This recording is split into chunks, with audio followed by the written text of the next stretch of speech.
pour les nourritures, je dirais qu'elle est bien davantage dans une dynamique intergénérationnelle, verticale, des grands-parents beaucoup, des parents vers les enfants, qui peuvent être à leur tour aujourd'hui jeunes parents et donc voir cette transmission se modifier d'ailleurs par rapport à ce qu'elle fut pour eux, pour les nourritures qui en général leur ont permis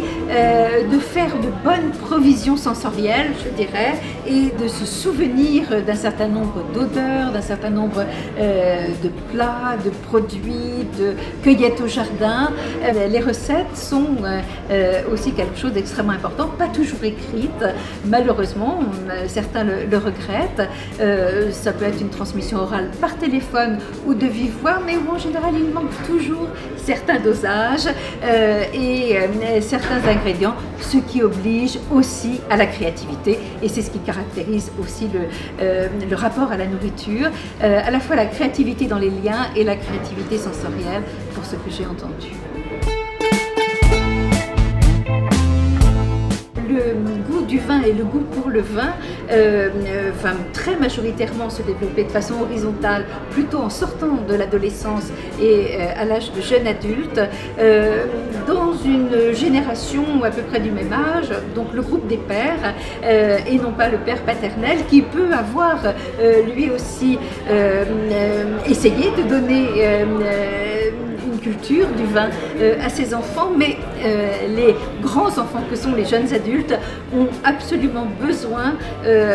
dans leur génération d'un échange de savoir et de faire des apprentissages sans qu'il y ait ces positions familiales.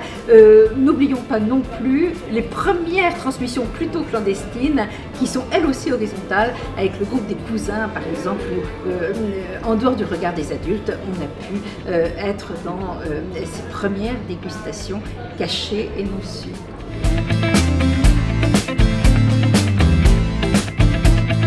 Alors pour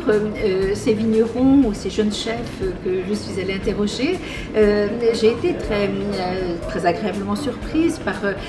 cette responsabilité qu'ils endossent de préserver la terre, le terroir, la nature. Ils savent par exemple se dégager d'une seule perspective marchande, de rentabilité, d'une seule optique productiviste, pour effectivement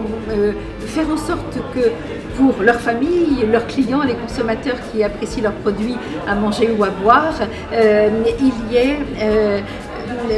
une connaissance transmise de la qualité du produit, de la façon dont les choses sont faites, et qu'il y ait la possibilité d'échanger, de faire savoir